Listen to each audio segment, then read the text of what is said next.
What's up, guys?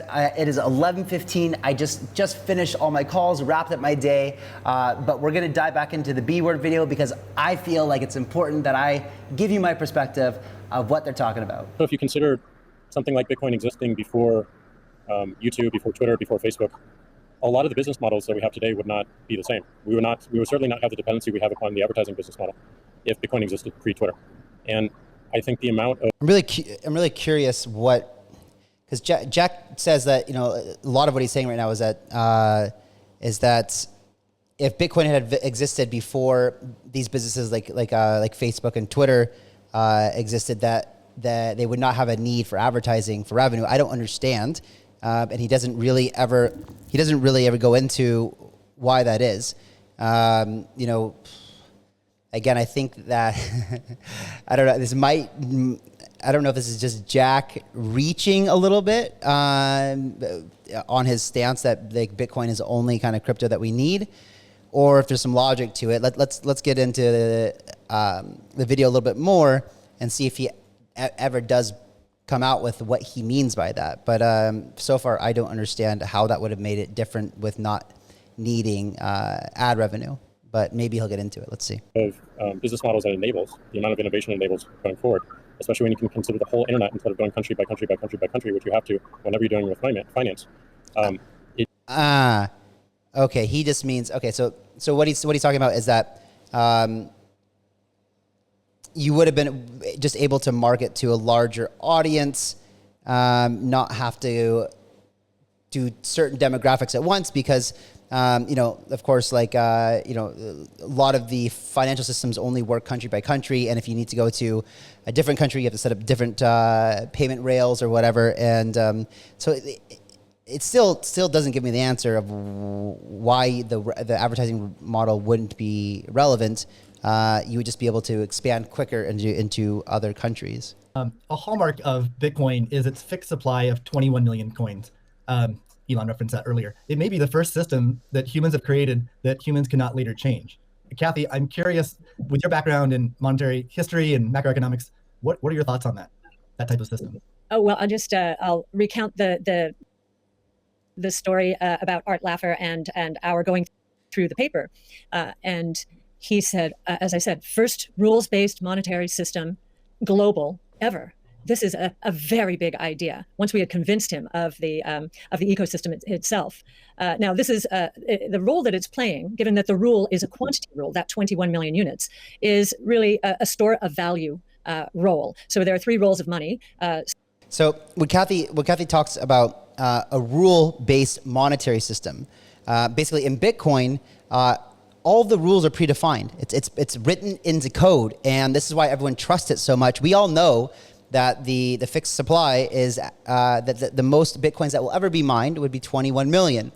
And this is why it's so appealing to so many people, because the monetary systems that exist in the world, in centralized worlds and different governments and things like that, there are no rules to the monetary system, right? We see like, or we know that any rule that might be implemented can just as easily be changed or modified next year or next month or by the next presidency or whatever. You know, we saw that when the gold standard was removed, right? That was, we had, you know, the dollar obviously used to be backed by physical gold, and then we removed that, and all hell broke loose, right? So, so rule-based monetary system, the first time ever, and we were able to, you know, write the rule into the code that is open for everybody to see and everybody to trust. And so the store of value, this idea that purchasing power will go up over time if demand rises relative to supply ultimately fixed at 21 million units. That's a very good thing. Purchasing power going up globally around the world. And this idea that it's a hedge against confiscation of wealth. And that can take place in a myriad of ways. But inflation, and especially hyperinflation in emerging... Guys, I just want to draw your attention to something that's very important that often isn't spoken about. So Cathie said purchasing power going up over time. And that's because we have a fixed supply and increasing demand. It doesn't... So how most of us perceive the value of a Bitcoin right now is by pegging it or comparing it to something like the US dollar, right? Or the euro or the Thai baht or whatever. But really, that's not a very good, that's not a very accurate representation of how valuable one Bitcoin is. Because right now we're seeing crazy inflation in all the fiat monetary, and well, not all, but most of the monetary systems, the fiat monetary systems, right? So we're seeing that like $1, the purchasing power of $1 is significantly less, today than it was even just 1 year ago. We're seeing, on the news and things like that, the prices of meat and groceries and everything going up, but your salary is not going up, right? So things are getting more expensive because we have inflation greater than we ever have had before, in our lifetimes, at least in the United States and Europe and things like that. And so this is what is important to pay attention to, and I think it really paints a picture of just how valuable one Bitcoin will be. Because if the U.S. continues to, or other governments, Feds, central banks continue to print money like at will, Bitcoin could reach the equivalent of $1 million, in a few years or whatever. But that doesn't necessarily mean that, that $1 million, well, let's not in a couple of years, maybe 3 or 4 years at this inflation rate.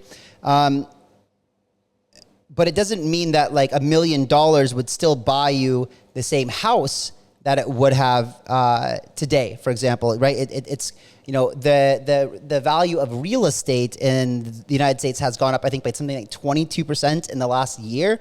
But you're not making 22% more on your salary, right? So everything is becoming more difficult to afford. But think about purchasing power, and you do on crypto Twitter see from time to time, what one Bitcoin bought in 2010, right? It was like a banana or something, right? Or not even that. Like 2011, it was like a banana or something, and then just what one Bitcoin is able to buy, it goes up and up and up. And today, it's like it's a car, right? It's like Tesla's base model car one Bitcoin could buy, and in 2-3 years, one Bitcoin will be able to buy a house, and then 4 or 5 years, a Bitcoin will be able to buy a mansion or a house plus, a car and a college, whatever. The purchasing power will go up if demand increases, which it's obvious if you're not paying attention, that demand is going up, and that everybody is preparing themselves, if they don't already. Everyone who's intelligent and business savvy already owns Bitcoin, but still, more and more people are coming in every single day, and more institutions, governments, and banks are setting up to be able to facilitate it as well. So it's quite clear that what Cathie's saying, purchasing power will go up if demand increases, and it's quite clear that it is. And this is the trend that I've been seeing since I got into it in 2012, obviously. And for anyone who thinks that demand will stall anytime soon is delirious. It's you guys you get so drawn in on crypto Twitter and things like that of like the daily price and the up and down. Who cares, right? Your goal, in my opinion, should be you want to increase your ability to purchase, your purchasing power over time, right? So stack sats, in my opinion, not financial advice, of course, but in my opinion, the best way to secure your future is to stack sats, be acquiring Bitcoin however you can, because in my opinion, it is the best risk to reward ratio investment of anything on the planet right now. Elon, I'm curious your opinion on this. You mentioned earlier about Bitcoin's throughput, or the importance of throughput, maybe some concerns around Bitcoin. Can you speak? Do you think Bitcoin can become peer-to-peer cash? Well, Bitcoin does have a fundamental scarcity limit at the base layer that's designed in. That doesn't mean you can't have some layer 2 system in theory like Lightning. I understand Lightning is doing well in some small countries. There's some question mark as to whether you need a money transmitter license. Just a debate as to whether that's needed, given that it is not open ledger. So that's a whole separate debate, of course. But Bitcoin by itself simply cannot scale to be the monetary system for the world at base layer. But with a second layer, and this is this is a conversation that was heated back in, I think, 2016 or something. I don't remember the year exactly, but it was the bigger blocks versus SegWit 2x or whatever, and it basically was everyone was very aware that Bitcoin needed to scale. I think we had 1 megabyte block sizes, and a block is only produced every 10 minutes, and so Bitcoin's transaction speed is something like 7 transactions per second, and that's not sustainable by any means, or scalable to be used as a peer-to-peer digital currency. So it's still, I think, a talking point that has a little bit of, definitely has some controversy around the reasoning behind the core developers of Bitcoin, which is mainly Blockstream, why they didn't want to increase block size. Their argument was that it would increase, or it would cause centralization of Bitcoin nodes, because they said that, well, if you have bigger blocks, that's more data that needs to be stored, and and storage is expensive. But I don't think that argument is very legitimate. Storage is getting cheaper and cheaper and cheaper, and for us to increase block size, I think would have been a good idea, right? This is what Roger Ver was arguing about with Bitcoin Cash, and I think if Roger had forked Bitcoin in a way that wasn't so controversial, where he ended up, I think, getting a bunch of Bitcoin Cash. I forget what happened, why it was so controversial that he did it. But I think his intention, the idea behind it was sound.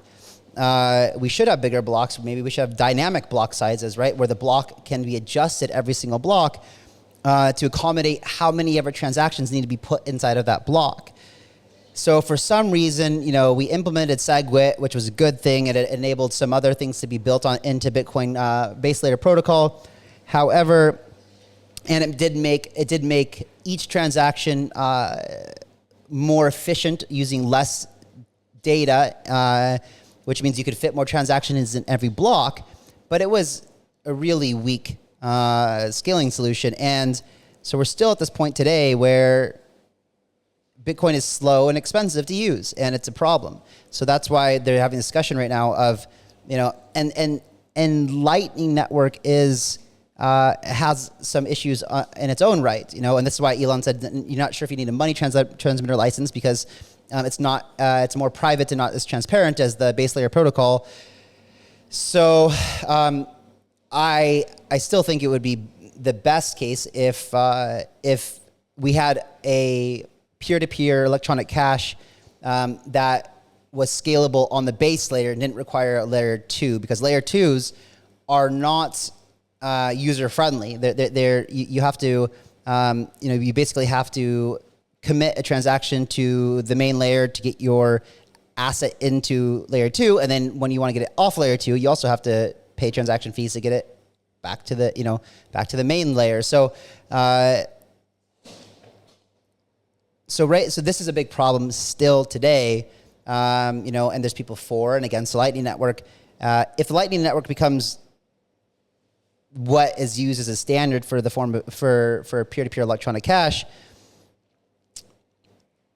there could potentially be problems with that. That's a whole nother, like Elon said, that's a whole nother debate in its own right. And that's part of why I think there may be some merit to something that may seem silly, like Dogecoin. I think Ethereum also, the three things I own outside of SpaceX and Tesla, obviously it's a Neuralink and Boring company, but of any significance are Bitcoin by far, and then some Ethereum and some Doge.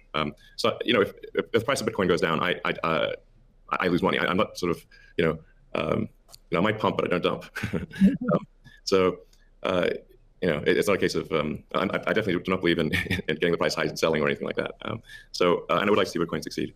I think there's some merit to, this is not a slam on Bitcoin, there's some merit to considering something that has higher max transaction rates and a lower transaction cost, and kind of seeing how far you could take a single layer network where the exchanges act as a de facto second layer. I think you can probably take that further than people realize. And as bandwidth increases over time, latency decreases. SpaceX's Starlink is actually playing a role in this. And I think long-term people will probably have access to worldwide access to gigabit level connectivity at low latency, and so at low cost. And so then your base layer can do a lot of transactions if you take that into account. So yeah, but like I said, Bitcoin with a layer 2 system, so they could scale to do a vast number of transactions. Just something Elon said like a minute ago. If you you can tell when he was talking about Dogecoin and then he couldn't help but to laugh to himself. It was like, well, yeah, obviously I own some. I talk about it, but he does say that by far his biggest holding of the 3 digital assets, which is Bitcoin, Ethereum, and Dogecoin, Bitcoin is by far his largest holding. And obviously, if that's, and he did say that he wants Bitcoin to succeed.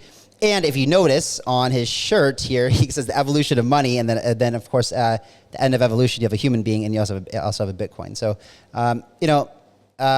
does Elon want Dogecoin to be?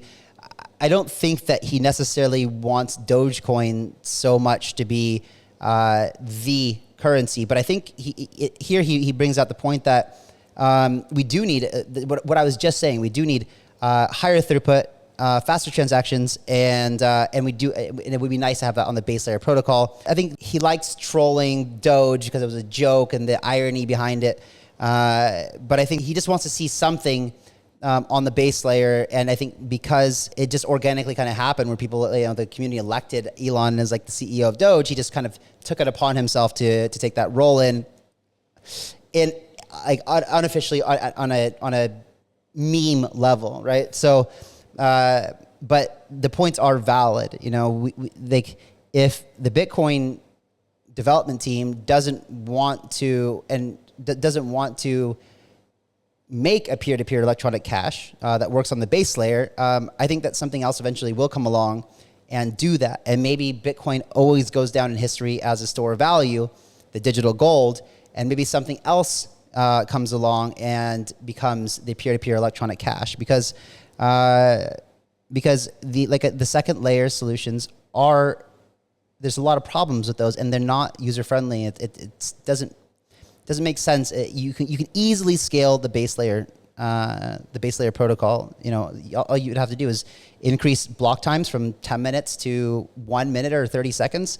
That does, if you increase block times, you do increase the chance or decrease the security of the network by, if the malicious actor does come and is able to start writing new blocks and trying to create a longer chain. But this is, it would be very, very difficult at this point with how much hash power is behind it. But decreasing block time does decrease security in a way. But I think that you could find a happy medium. So dynamic blocks, because storage is cheap these days. And I personally don't think that it would centralize the network at all, like Blockstream says. But again, another debate for another time. Question about the scaling at the layer 1. The concern from the past 5 years of debate in the Bitcoin community is that would sacrifice too much decentralization and hurt the censorship-resistant properties of Bitcoin. I'm curious if what are your thoughts on that? Are you sensitive to that? And are you concerned about losing some of the special properties of Bitcoin or another cryptocurrency by scaling at layer 1? Yeah, I mean, these things are helpful to use the physics tools of thinking and say, scale up, scale down, and see if it still makes sense. So if scaling up the transaction block doesn't make sense, why don't you scale it down? And have it be, so that somebody, with a laptop from 2008 can still run a Bitcoin node. When slow down?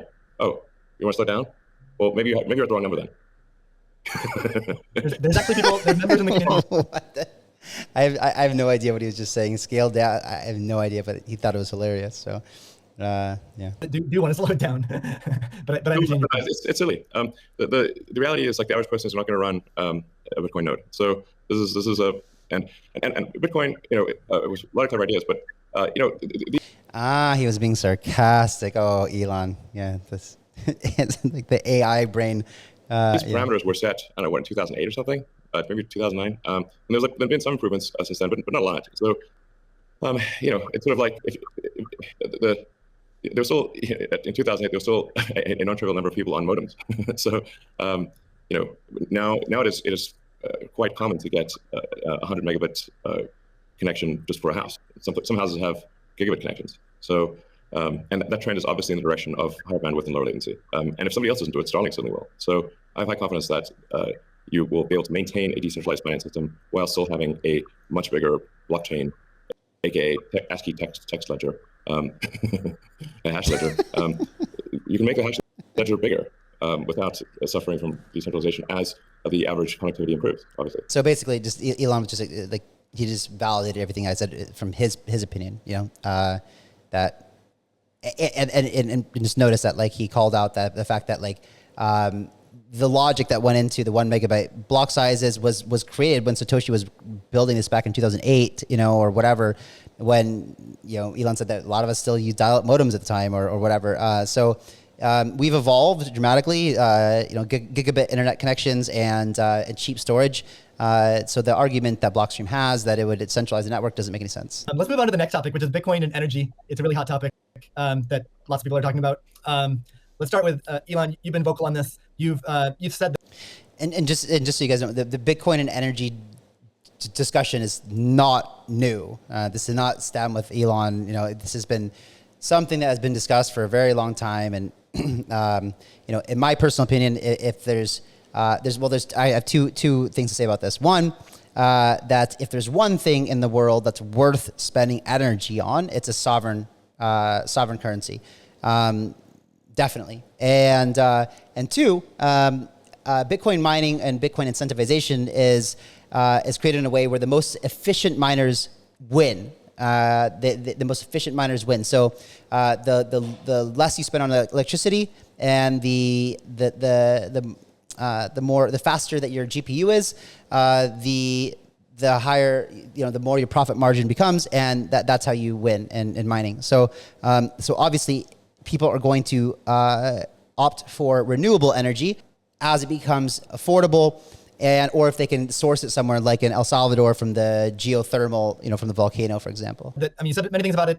You've also said that Tesla will resume payments in Bitcoin payments if the renewable energy is approximately 50% and sort of looks like it's on a positive future trend. What do you think the state of things are with respect to that? Yeah, so I do think that there appears to be a positive trend in the energy usage of Bitcoin. Actually, part of this is due to the drop in Bitcoin price. What I observed, or what I thought I was seeing, there may be some disagreements on this, but from when Tesla announced that it had acquired Bitcoin and was doing Bitcoin transactions, there was a massive run-up in the Bitcoin price. So all I did was I said, look, we're going to suspend Bitcoin transactions for now. We're not selling any Bitcoin, nor am I selling anything personally, nor is SpaceX selling any Bitcoin. Again, I want to emphasize SpaceX, Tesla, and I own Bitcoin. I also own a little bit of Ethereum and Doge, but the companies just own Bitcoin, and the Bitcoin that I own is worth much more than the Ethereum or Doge. So clearly, if I'm, if these actions negatively affect me financially, if I was purely financially motivated, then I would not express this reticence about Bitcoin energy usage. Now, it looks like Bitcoin. Just again to drive that point home, Elon said that his Bitcoin. Well, first of all, him, Tesla, and SpaceX all own Bitcoin, and him himself also owns Ethereum and Doge. But his Ethereum or his Bitcoin holdings far exceed the value of Ethereum and Doge. Just to be clear about that. All right, guys, I didn't get to finish the entire video, but I covered majority of it. If there's anything that was talked about in the B word talk with Elon and friends that I didn't get to cover, that maybe you want some more clarity on, something that didn't make any sense to you, maybe you thought there was a hidden message, or you just want my opinion on anything, make sure to let me know in the comments below. I will be looking at it, I will be checking, and if there's anything that you thought was important that I missed, let me know in the comments below and I'll cover it. Did you leave a comment below yet? I'll wait. Just go ahead and leave a comment below right now. And while you're at it, if you didn't like the video and subscribe by now, I'll wait for you to do that too before I go home for the night. But it's getting late, so if you could just do that by now, please. Yeah, no, just like, subscribe, and make sure you leave a comment below. Did you do it yet? Okay. Make sure you do it, because I want to go to bed. Okay, leave a comment below, please. Thanks. Bye.